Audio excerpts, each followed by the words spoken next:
ഇന്ന് ഞാൻ മീനിൻ്റെ മുട്ട കൊണ്ടൊരു തോരൻ ഉണ്ടാക്കിയിട്ട്, ഇപ്പം നമ്മൾ വാങ്ങിക്കുന്ന മത്തിയിലെല്ലാം ഇഷ്ടം പോലെ മീൻ മുട്ട ഇടും കേട്ടോ, പരിഞ്ഞിൽ എന്ന് പറയും. അപ്പം നമ്മളത് മീനൊക്കെ വെട്ടുന്ന സമയത്ത് അതെല്ലാം ഒന്ന് കളക്ട് ചെയ്ത് വെച്ചാൽ മതി കേട്ടോ. അപ്പോൾ അതിനായിട്ട് ഞാനൊരു പാത്രത്തിലേക്ക് ഒരു സവോള അല്ലെങ്കിൽ 5-6 ചെറിയ ഉള്ളിയാലും മതി, 2 പച്ചമുളക്, കുറച്ച് കറിവേപ്പില കേട്ടോ, ഇതെല്ലാം കൂടെ ഒരു പാത്രത്തിലേക്ക് ചെറുതായിട്ട് അരിയണം. അതൊന്ന് ഇട്ട് കൊടുത്തു.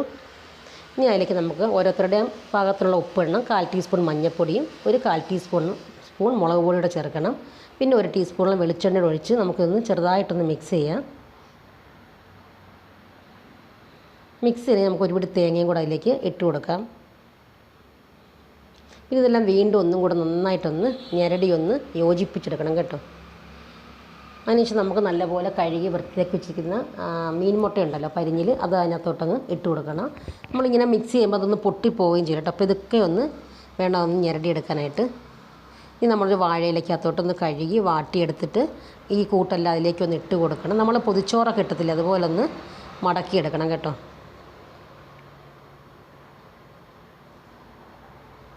ഇനി ഒരു മൺചട്ടി ഞാൻ അടുപ്പത്ത് വെച്ചു. അതൊന്ന് ചൂടായപ്പോൾ അതിലേക്ക് ഒരു ഇച്ചിരി എണ്ണ ഒഴിച്ചു കൊടുത്തു.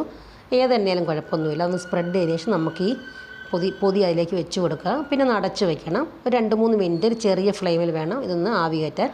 പിന്നെ ഒരു സൈഡൊന്ന് ആവി വന്നു കഴിയുമ്പോൾ നമുക്ക് അതൊന്ന് തിരിച്ചിടാം കേട്ടോ.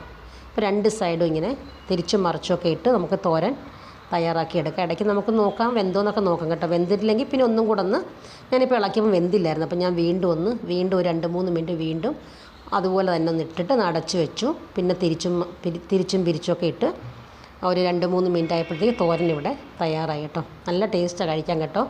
നമുക്ക് ചോറിനായാലും ചപ്പാത്തിക്കായാലും ഒക്കെ കഴിക്കാം, അങ്ങനെ വെറുതെ വേണം കഴിക്കാൻ, കുഴപ്പമൊന്നുമില്ല.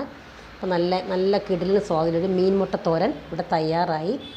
അപ്പം മീനൊക്കെ വെട്ടുമ്പോൾ മീൻ മുട്ട കിട്ടുവാണെങ്കിൽ ഇതുപോലെ ഒന്ന് തയ്യാറാക്കി നോക്കണം കേട്ടോ. ഞാനിപ്പോൾ ചോറിൻ്റെ കഴിക്കാൻ ഉണ്ടാക്കി കേട്ടോ ഉച്ചയ്ക്ക്.